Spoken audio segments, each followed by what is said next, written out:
चलिए शुरू करते हैं। समय की उस यात्रा से जहां सृष्टि आकार ले रही थी और भाग्य अपने नियम स्वयं लिख रहा था। जब आकाश, पृथ्वी और पाताल अभी अपने संतुलन को समझ ही रहे थे, तभी आदिकाल में धर्म की स्थापना के लिए एक संकेत प्रकट हुआ। ये कथा केवल राजाओं और युद्धों की नहीं है। ये मनुष्य के कर्म, उसकी इच्छाओं और उसके निर्णयों की कहानी है। ऋषियों का तप, देवताओं की योजना और मानव अहंकार, इन सब ने मिलकर एक ऐसे युग की नींव रखी जिसका प्रभाव युगों तक रहने वाला था। इसी आदिकाल में सूर्यवंश और चंद्रवंश का उदय हुआ। वंश परंपराएं बनी, प्रतिज्ञाएं ली गईं और भविष्य का बीज अतीत में बो दिया गया। यहीं से जन्म लेता है कुरुवंश, एक ऐसा वंश जिसकी गाथा पूरी मानवता के लिए धर्म और अधर्म का मापदंड बन गई। आगे चलकर इसी कथा में कृष्ण नीति बनेंगे, भीष्म त्याग का स्वरूप, द्रौपदी सम्मान की अग्नि और कुरुक्षेत्र धर्म का मैदान। यही है वह आदिकाल जहां से आरंभ होती है महाभारत। एक कथा नहीं, बल्कि जीवन को समझने की चेतावनी। महाभारत कथा, आदिकाल का संकेत। हस्तिनापुर की विशाल सभागार के बाहर आसमान धूमिल था। ठंडी हवा में किसी अनजानी आशंका की गंध थी। राजमहल के प्रांगण में वैसे तो रोज की हलचल रहती थी, पर आज कुछ अलग था, जैसे समय स्वयं रुककर किसी आने वाले तूफान की प्रतीक्षा कर रहा हो। उसी समय ऋषि व्यास शांत कदमों से महल की ओर बढ़ रहे थे।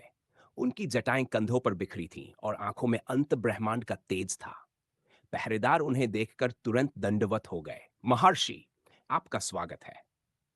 व्यास हल्के मुस्कुराए। मुझे धृतराष्ट्र से मिलना है, समय कम है और संदेश अत्यंत महत्वपूर्ण। राज्यसभा में प्रवेश करते ही आवाजें रुक गई। धृतराष्ट्र सिंहासन पर बैठे थे और उनके पास ही भीष्म पितामह खड़े। युधिष्ठिर, भीम, नकुल, सहदेव और कौरव भी सभा में उपस्थित थे। व्यास ने कहा, राजन, आने वाले समय में हस्तिनापुर उन घटनाओं का केंद्र बनने वाला है जिन्हें स्वयं देवता भी रोक नहीं पाएंगे। मुझे भविष्य की छाया दिखाई दे रही है। सभा में खुसर फुसर होने लगी। कौन सा भविष्य? क्या संकट आने वाला है? भीष्म पितामह ने आगे बढ़कर कहा, ब्रह्मर्षि, कृपया स्पष्ट कहें। व्यास की आवाज गंभीर हुई। कुरु वंश के भीतर जो मतभेद आज दिखाई देते हैं, आने वाले वर्षों में वही महासमर बन जाएंगे। ऐसा युद्ध जिसमें संसार का क्रम बदल जाएगा। सब स्तब्ध थे। पांडवों और कौरवों दोनों की आंखों में अनजान भय चमक उठा। हस्तिनापुर के युवराजों की अनकही प्रतिस्पर्धा। यूं तो गुरु द्रोणाचार्य के यहाँ पांडव और कौरव एक साथ शिक्षा पाते थे, लेकिन उनके मन की गहराइयों में तुलना का बीज धीरे धीरे अंकुरित हो चुका था। दुर्योधन को भीम की शक्ति खटकती, अर्जुन को कर्ण की प्रतिभा कांटे की तरह चुभती।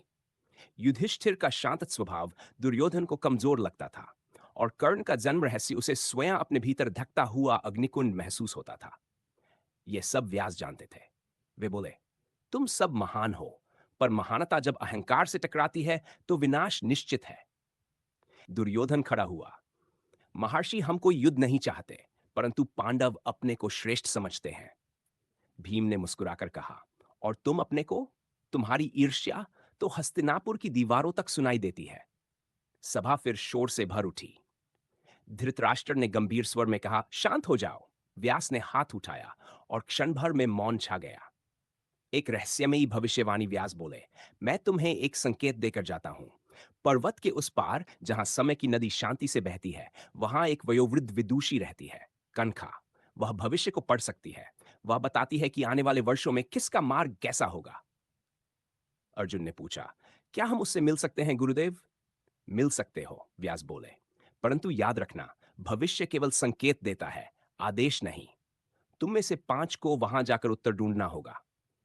दुर्योधन तुरंत बोला, मैं भी जाऊंगा। व्यास ने सिर हिलाया। जो जाना चाहे जा सकता है, परंतु कनखा केवल सत्य कहती है, सुखद हो या दुखद। सभा समाप्त हुई, पर हर मन अस्थिर था। यात्रा का आरंभ अगली सुबह। हस्तिनापुर के 5 युवा, अर्जुन, भीम, सहदेव, दुर्योधन और कर्ण, सूर्योदय से पहले ही महल से निकल पड़े। उनके साथ नकुल या युधिष्ठिर नहीं गए। युधिष्ठिर राज्य कार्यों में थे और नकुल को महारानी कुंती ने रोक लिया था। रास्ता कठिन था। घने जंगल, पथरीली घाटियां, फैन और उन पर पहाड़ों से उतरती ठंडी हवा। पर इन 5 वीरों के कदम नहीं रुके। रात होते ही वे नदी किनारे रुके। चांदनी में नदी का जल चमक रहा था। भीम ने लकड़ियां लाकर आग जलाई। अर्जुन धनुष साफ कर रहा था। कर्ण चुप था, लेकिन उसकी आंखों में एक अलग ही बेचैनी थी। दुर्योधन ने व्यंग्य से कहा, कर्ण, तुम्हें चुप देखकर लगता है कि तुम भविष्य से डरते हो। कर्ण मुस्कुराया। जो धनुष बिना भीख के मिला हो, वह डरता नहीं दुर्योधन। अर्जुन यह सुनकर भड़क उठा। तुम्हें मिलने वाला कोई भी धनुष धनुष तुम्हारी वास्तविक योग्यता से नहीं, किसी वरदान से आता है। कर्ण बोला, और तुम्हें जो भी सीख मिली, सब गुरुओं के विशेष प्रेम से, क्योंकि तुम पांडव हो। तनाव बढ़ने ही वाला था कि सहदेव ने बीच में कहा, हम यहां लड़ने नहीं आए हैं, भविष्य पूछने आए हैं। रात गहरी होती चली गई, पर किसी को नींद न आई। सभी सोचते रहे, क्या वास्तव में कोई भविष्यवाणी उनके जीवन की दिशा बदल सकती है। कनखा की कुटी सुबह वे पर्वत के अंतिम मोड़ पर पहुंचे। वहां एक छोटी सी कुटी थी, जिसके चारों ओर जड़ी बूटियों की सुगंध फैली थी। कुटी के बाहर एक वृद्ध स्त्री बैठी थी, सफेद केश, आंखों में तीव्र चमक। उनके चेहरे पर न जुर्रियां थीं, न थकान, मानो काल उन पर प्रभाव नहीं डालता। वह बोली, मैं जानती थी तुम आने वाले हो। दुर्योधन ने थोड़ा घमंड से कहा, तो फिर बताइए, हमारा भविष्य क्या है? कनखा ने उसे देखा, एक नजर, पर इतनी गहरी कि दुर्योधन को लगा कि वह उसका पूरा मन पढ़ चुकी है। वह बोली, पहले ये जानो, भविष्य कभी पूर्ण नहीं होता। वह केवल संकेत देता है, उसे समझने वाला ही अपना मार्ग बदल पाता है। कर्ण आगे बढ़ा, माता, मैं जानना चाहता हूं, मैं कौन हूं? मेरे जीवन का उद्देश्य क्या है? कनखा मुस्कुराई। तुम सूर्य के पुत्र हो, कर्ण, लेकिन तुम्हारा जीवन संघर्षों से भरा रहेगा। तुम्हें दुनिया बार बार परखेगी, और बार बार तुम किसी न किसी के प्रति निष्ठा में बन जाओगे। कर्ण की आंखें भर आईं। दुर्योधन ने कर्ण के कंधे पर हाथ रखा। अर्जुन आगे आया। माता, मेरे लिए क्या संकेत है? कनखा बोली, तुम दिव्य शक्तियों के प्रिय हो, लेकिन तुम्हें सबसे बड़ी लड़ाई अपने भीतर के अहंकार से लड़नी होगी। तुम्हारा सबसे बड़ा शत्रु कोई और नहीं, तुम स्वयं हो। अर्जुन की मुट्ठियां भींच गई। भीम से कनखा ने कहा, तुम बलवान हो, पर तुम्हारे भीतर क्रोध की ज्वाला है। ध्यान रखना, तुम्हारी शक्ति ही एक दिन तुम्हारी पहचान बनेगी, और उसी से संसार डर भी सकता है। सहदेव के लिए बोली, तुम्हें भविष्य का ज्ञान है, परंतु तुम्हें यह वरदान भी श्राप बनेगा, क्योंकि तुम बहुत जानोगे, पर सब कुछ कह नहीं पाओगे। और फिर उनकी दृष्टि दुर्योधन पर गई। और तुम? दुर्योधन की सांस रुक गई। कनखा ने कहा, तुम महान हो सकते थे, पर तुम अपने हृदय की ईर्ष्या के दास हो। यदि तुमने अपने मन को नहीं बदला, तो एक दिन तुम्हारी विजय तुम्हारे सामने ही खंडित हो जाएगी। दुर्योधन का चेहरा कठोर हो गया। अचानक पृथ्वी कांप उठी।